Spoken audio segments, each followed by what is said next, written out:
I keep wondering now how things will turn out. The Bolsonaro supporters who call themselves Bolsonaro supporters because they're champions of morality, justice, and anti-corruption. And now, who are you going to support?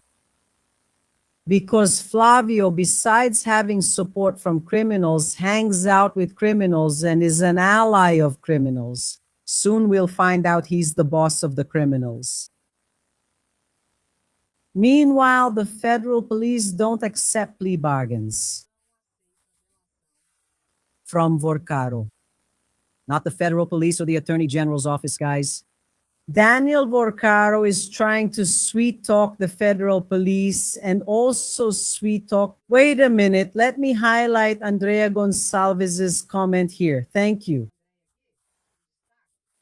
The far right and the centron are representatives of crime. I'm going to take her comment and save it here because at 8 p.m. I'll answer the highlighted comments. Okay, everyone?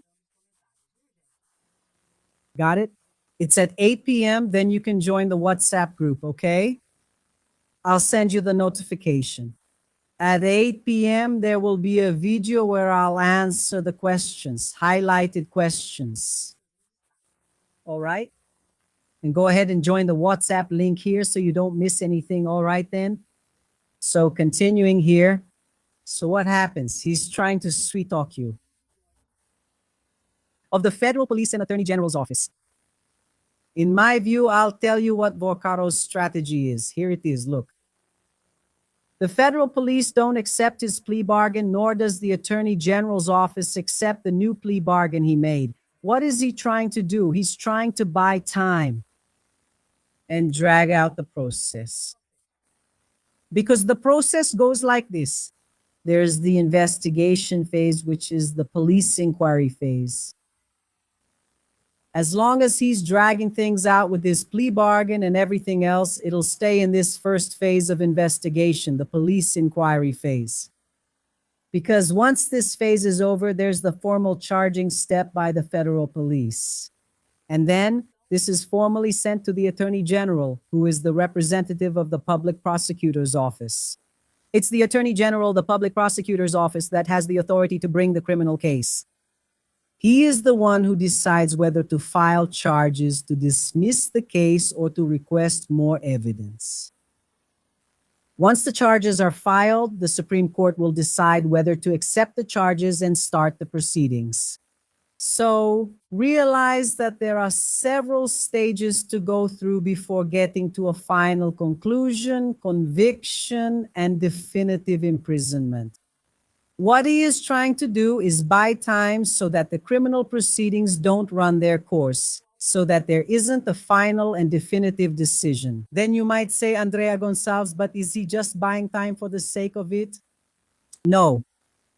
I don't believe he's just trying to buy time for the sake of it either. His hope is that his political allies win the elections. For example, Flavio Bolsonaro himself. If Flavio Bolsonaro wins the presidency, God forbid, what happens? Everything changes. It shouldn't change, but there is an extreme force that can change everything. For example, Ciro Nogueira. Ciro Nogueira, senator, is going to run now. If he's not in jail, he's going to run for re-election to the Senate. We know he has already been subject to searches and seizures. He is under restrictions, and his assets, money, and properties have been frozen. According to the federal police, he received a monthly allowance of $300,000 to $500,000. He had trips paid for by Daniel Vorcaro and a series of other situations. The hope is that he will be re-elected, and that from then on, there will be a shield over this whole investigation and later any indictment too. In fact, so it never even turns into a case. That's what he's doing. Because, you know, he thinks he's really smart. Daniel Vorcaro, and he is, we can't say he's not, but he's smart in a bad way. He didn't use his intelligence, his expertise, his wisdom for good. He used it to commit fraud, to steal. He stole from retirees, from pensioners, from public servants, from municipal pension funds, more than 18 municipalities involved, from several states. He stole from BRB and so on. He is very intelligent, but he uses his intelligence for evil, and he thinks he's very clever. So this situation with the plea bargain, don't be fooled. He's doing it on purpose to buy time, deceive, and sweet talk the federal police and the prosecutor general's office. But this strategy has been uncovered. And how was it uncovered? Very simple. Daniel Vorcaro, he has the right to a plea bargain if he wants. Does he, Andrea Gonçalves? Yes, he does. But it's also the right of the public prosecutor's office and the police to accept or not accept the plea bargain. And they're not going to accept it. They're not accepting it. Why? Because he's leaving things out. He's trying to shield Flavio Bolsonaro. He's trying to shield Ciro Nogueira. And he's not actually telling the real truth about the intent behind the deals he made with these people. What is that intent? The purpose, what was behind that transfer of more than 60 million for the movie, which wasn't actually for the movie? What was behind the monthly allowance he paid to Ciro Nogueira from 300 to 500,000 raised per month? He is withholding information and clearly trying to shield those politicians who are going to run in the election, hoping to buy time for them to be elected or re-elected. And in this way, to have a group of deputies, senators, and maybe in their minds, even a president, if Flavio wins, who will protect him. That's it. And the police have already indicated it. The police already made that clear. Even the Attorney General has already indicated that this plea deal will not be accepted. Well, it's true that he still has Wednesday, Thursday, and Friday to spill the beans.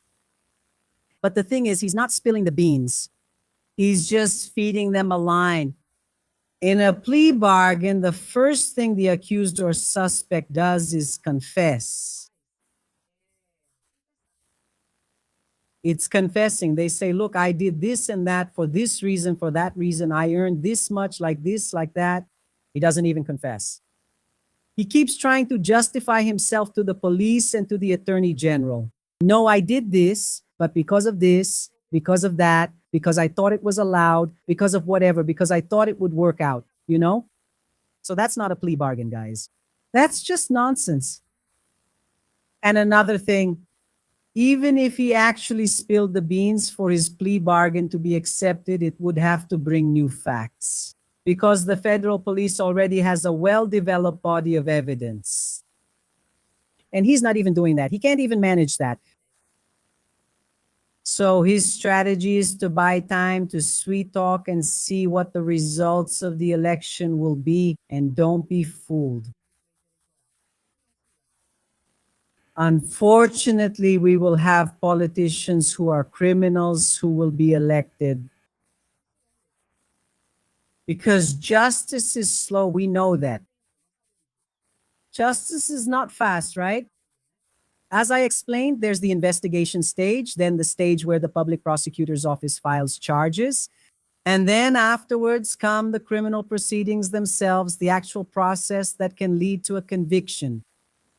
For a politician, for someone not to be able to participate, for a person not to be able to run in the election, they have to be ineligible, or they have to have a criminal conviction or a conviction for administrative misconduct by a panel of judges. That's what the clean record law says. If the person doesn't have a conviction from a panel of judges, maybe, there are politicians out there who have already been convicted of a crime.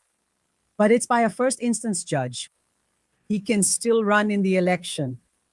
In many situations, if he doesn't have ineligibility declared, decreed as a consequence of the sentence.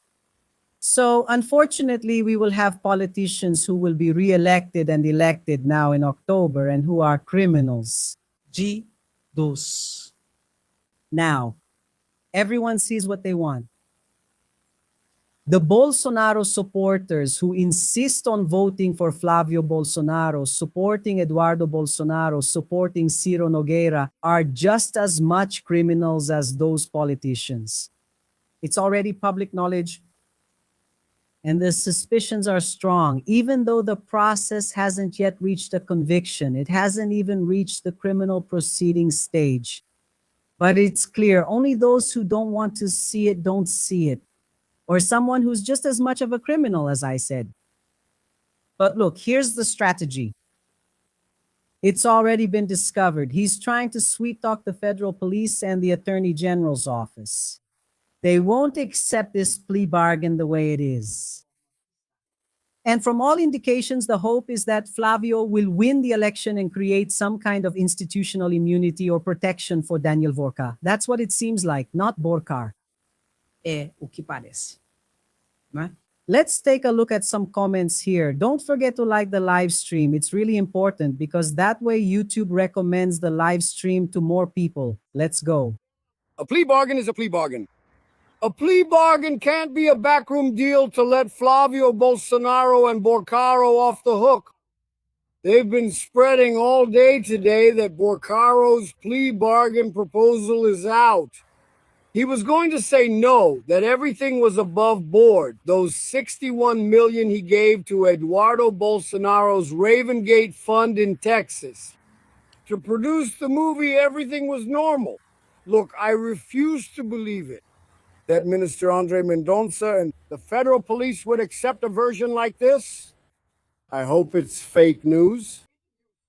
Look at Eduardo Bolsonaro, that magazine, Revista Oeste. They've been trying to spread this all day. Yeah, guys, but only those who want to fall for the lie do, right? Only Revista Oeste and Flavio and Eduardo Bolsonaro said that Daniel Vorcaro is declaring Flavio Bolsonaro innocent. And maybe that's exactly why his plea deal isn't being accepted. But what do you mean, Andre? The federal police has evidence of the involvement of certain authorities which Daniel Vorcaro is omitting. That's the situation. So there's no valid plea bargain like this. Do you understand, my dear? And maybe that's one of the reasons why Daniel Vorcaro's plea bargain isn't being accepted. Exactly this situation of him withholding names and authorities. He can only be hoping they win the election and he gets a new layer of protection. Could that be it? What do you think? I think it's Bolson Master and that the federal police already has a lot of evidence and it won't be easy to fool the federal police or the attorney general, not at all. Maybe Andre Mendonça, right? But whether he wants to or not, Andre Mendonça has to act according to the evidence and according to what the police find as evidence and according to the charges the attorney general brings. Right? So the fight is going to be tough. Videos, Trump is booed in the stadium before the NBA Finals game. Watch. What happened now at a game over in the United States? Trump was present. Donald Trump was booed horribly, really badly. Does Daniel Vorcaro think that Donald Trump is going to save Flavio Bolsonaro? And is that why he doesn't want to turn everyone in and be seen as a snitch, as a traitor? Let me tell you something. Soon Trump will have to save himself. Soon, at this rate, Trump won't even be able to save himself. That's how chaotic things are getting in the United States, and it's getting worse every day. That's the truth. Leonel Hadi. Shall we listen to Leonel Hadi here? He spoke briefly, and I want to hear the speech of the representative from Rio Grande do Sul, the state representative. In a moment, Federal Deputy Leonel Hadi. Pay attention here. These people here are supporters of Lula. In fact, Vorcaro was the biggest financier of Bolsonaro's campaign, Banco Master. I mean, it's a completely disconnected argument. And to say that, no, but I mean, all the other banks supported Bolsonaro. Sorry to say this here, Vitorino. So now you guys are anti-capitalists. Interesting. How things change. But the main point I want to bring up here is no, the one who lied, the liar is you. You're the Ficarino. It's Ficarino. I became Ficarino. Banco Master financed the campaign. Yes. Itaú financed it. Bolsonaro campaigned openly. for Bolsonaro. All the banks. Now, he's anti-capitalist, you see, folks. Vitorino is anti-capitalist. He's very worried about interest rates, about bank profits, about business profits. Can I speak, Victorino? We have an ongoing situation that needs attention and has been getting worse. We've already discussed the beds here. The causes are already known. And Russell brought up a very important article. Now, to say that there is also a map that's up or down, right side up or upside down, is to not understand the universe, right? There's no such thing as up or down. So you can put the map however you want. The north can supposedly be down, the south can be up, because, the universe doesn't care about that. And we know that the map was made in a way that, let's say, favors the global north, exactly where the richest countries are and the ones that were imperialist countries. And by the way, as I always say, right, we have a logic, as Vitorino mentioned. I never interrupt Vitorino. I speak over Vitorino. Do you know why? Because I don't speak when he's making mistakes. What's that phrase from Napoleon Bonaparte? Never interrupt when they're making mistakes. So I let Vitorino speak a lot. But him, right, when I'm getting things right, he talks over me. Because he knows that the people watching will start to see that he's a big liar. No. Liar. The banks are supporters of Lula. In fact, Vorcaro was the biggest. These Bolsonaros, They are so disturbed that now the group of Bolsonaro supporters are saying that the banks support Lula. The banks, the market, the elite, the barons always support Bolsonaro, because the billionaires in Brazil were the only group that grew during Bolsonaro's government. The poor got poorer, and the middle class got even more screwed during Bolsonaro's government. And the only ones who got richer during Bolsonaro's government were the people from Banco Master. The banks, the billionaires, and they always supported him. The old man from Havana supported Bolsonaro, the billionaire from Brazil. They all supported him. Why? Because Bolsonaro always worked for the elites, to the detriment of the workers and the poorest. We remember the lines of people waiting for bones. We remember everything people went through during Bolsonaro's government. It's just that they're so disturbed that they don't have any arguments. The fact is, Flavio Bolsonaro was demanding millions from Daniel Vorcaro. Even though they had already received more than 60 million, and they said that the Banco Master fraud was from the Workers' Party, it was from Lula, and they were found out. You want to know something? Let me tell you. When Vaza, pay attention. I showed in the 8:30 live stream that the poll that was censored by Nunes Marques. Flavio Bolsonaro filed a lawsuit with Brazil's Superior Electoral Court to censor the poll with lies, saying that he even denied being the author of the audio. And we know that he confessed it was him. And now he denied it in the petition. The TSC took down the post about Flavio Bolsonaro's meltdown. In the poll, Lula was at 47%, and Flavio Bolsonaro had 34%. Right after the recording of Flavio making demands leaked, asking Daniel Vorcaro for money, millions and millions of reais, even though he had already received more than 60 million, which went to a fund in the United States. And the person responsible is Eduardo Bolsonaro's lawyer. Anyway, the fact is that when it comes out, the next recording and the next video, Lula will get over 50% in the polls. Lula will win in the first round. That's their desperation. Then you say, my dear Caiado won't be there, Zima won't be there, Renan won't be there won't be anyone. And they're going to take down Lula. That's why they're so desperate. Even